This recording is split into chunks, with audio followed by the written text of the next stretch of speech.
I'm going to walk you through how to run a regression. Rather than do this for each of the 3 data sets that you were given, we're going to go with the one that is most problematic for students, and that's the second one, which is on the hypothetical stock data tab. This particular regression, we're estimating what is known as a stocks beta. It basically tells us how much a stock varies relative to the S&P 500. In this data, we have the S&P 500 data for, I think, 126 days, and then we have the stock price for those same days. And what we need to calculate is, before we can do anything, we need to get the percentage change in the S&P 500. So I'm going to just type percentage change S&P 500, and let's format this guy. Let's see. And then we also want the percent change in stock price. And we just copy that formatting over. Okay. And so I'm going to, normally we would look at, say, going to period 2, the percentage change from period 1 to period 2, and put that down in this case, in row 3. I'm going to actually put it up there in row 2. That allows me, when I select the range for where the data is, I can select the data label up here. So this first one, we're going to do this as B3 divided by B2 minus 1. So we have that. If you wanted to, you can go and format that as a percentage. We can copy this over to the right. So what that does is it now does the same thing for stock price. And then we can run that all the way down. And this very last one, we delete those. Okay.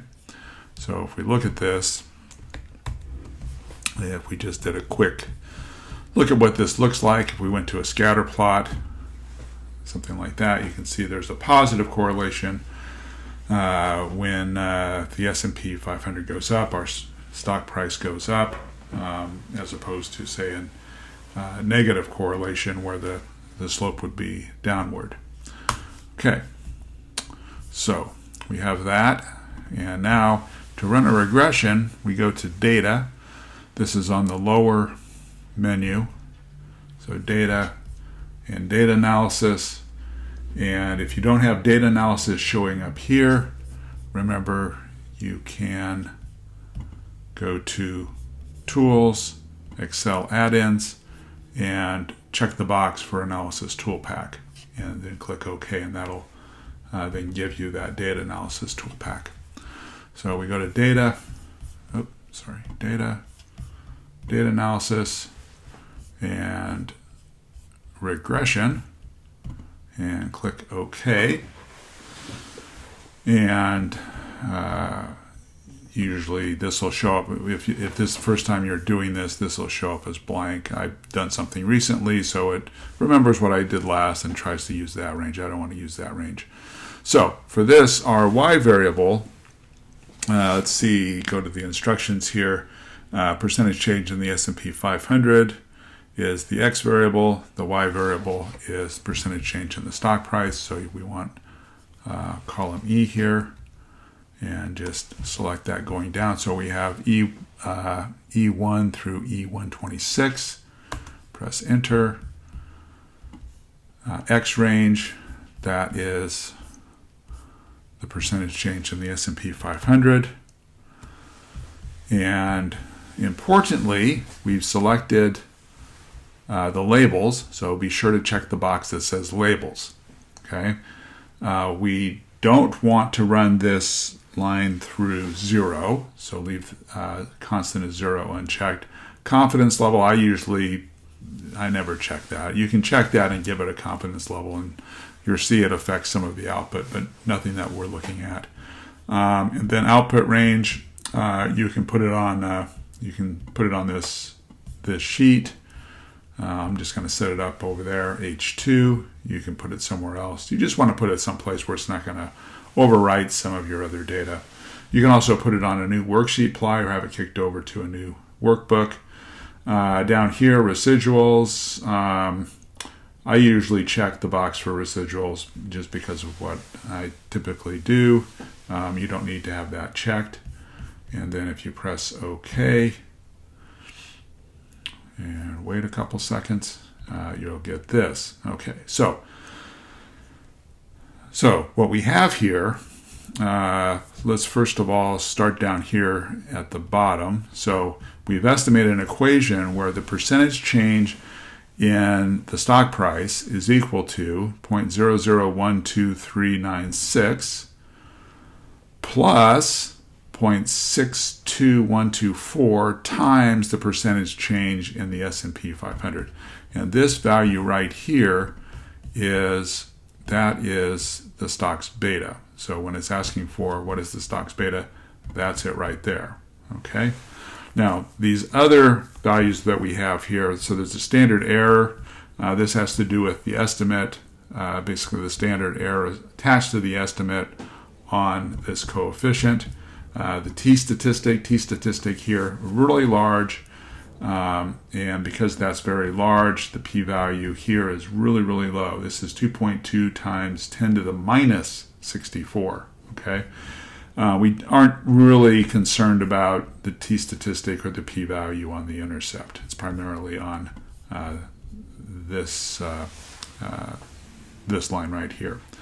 Okay, this t-statistic, by the way, you can actually calculate that yourself. So if you didn't have this, okay, you could go and say this is equal to, well, the null hypothesis is that the true value for the coefficient on the percentage change in the S&P 500 is 0. So if we take what we observe, or what we get, what we estimate, minus 0, and then divide by the standard error, that should give us our t-statistic. Okay, the p-value, you can get that. That is, you can get that from a t-dist dot 2 tail, and x is the 33.99, and the degrees of freedom. We have 125 observations, and we lose 2 degrees of freedom. Basically, for each variable we estimate, we lose a degree of freedom. So our degrees of freedom here is this 125 minus 2, okay, or 123. And you see there, that's duplicated the p-value. So when I ask you to duplicate these values, this is what you should be doing. Okay, don't just tell me, yeah, I verified them and they're right. The other stuff we have here is we didn't specify a confidence level. The default was 95%, and so it gives us basically a confidence interval estimate for what this value here actually is. So it runs between 0.585 and 0.657. Okay, so we have that. If we go up here, we have multiple R and R squared, adjusted R squared, standard error. So R squared tells us what percentage of the variation in our dependent variable, so that's the percentage change in the stock price, is explained by the relationship with of the variables that we put in here. So 90.38% of the variation is explained by our model down here. And since our model is primarily this percentage change in the S&P 500, that's what's explaining that. Okay, so this particular stock isn't as volatile as the S&P 500. So S&P 500 might go, if it went up 1%, this stock might be expected to go up, 0.62%. And this model does a pretty good job of explaining the variation. The adjusted R square is generally going to be lower than the R square. it basically penalizes you for having more explanatory variables. So if we threw in other stuff up here like moon cycle or something like that and trying to explain the percentage change in the stock price, we can't do any worse than this R-squared by just throwing in additional explanatory variables. And so to avoid essentially sort of throwing in everything but the kitchen sink, or maybe you throw the kitchen sink in too, and just boost this R-squared value, you get penalized for adding in another explanatory variable, and so adjusted R-squared takes that into consideration. The standard error is useful for coming up with confidence intervals for predicted values for our dependent variables. So if we're trying to come up with a prediction for how much the stock price is going to change given a percentage change in the S&P 500, the standard error would play a role in that. There's several things that actually go into sort of giving us a confidence interval or a margin of error for that prediction, but that's one of them. Okay, a couple things to note here.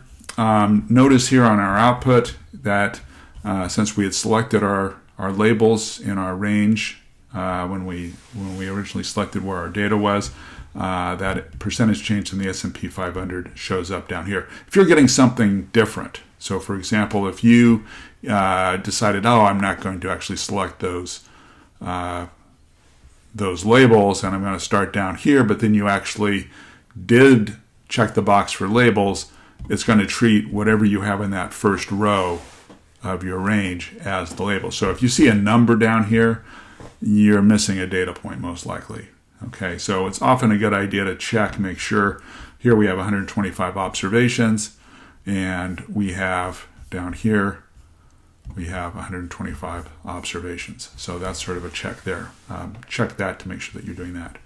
The other ones, the market value one is fairly straightforward. The Callaway one, you will need to transform your data. You're going to need the natural log of Q, and you're going to need the natural log of price. Okay, for those. So demand over here, this is really quantity demanded. You know, how many golf clubs or thousands of golf clubs or dozens of golf clubs are sold. And then this just equals ln, and then that value there, and then you can copy that across and copy it down. And on this one, if you go and let's take a look at what this looks like. Scatter plot, it looks sort of like that. Okay, I've got the and this has the way this is done up. This is price over here, the natural log of price, and this is natural log of quantity. If we went back to the original data, let's see, let's get rid of this here. So if I instead did this like so, insert, something like that. So here's price. So this is your sort of what you would think of as perhaps tracing out a demand curve. We have quantity down here on the x-axis and price on the y-axis. Okay. Normally, economists are sort of weird that way. They often graph, they purposely put the price on the y-axis, whereas here we're treating basically the quantity demanded as the y variable. So don't let that get you confused. And on this one, once you're done with that, you're going to end up with some output, and your estimate for the price elasticity of demand is just going to be the coefficient that you've estimated on the natural log of price. So hope that helps. Nice short video for you. So anyway, good luck.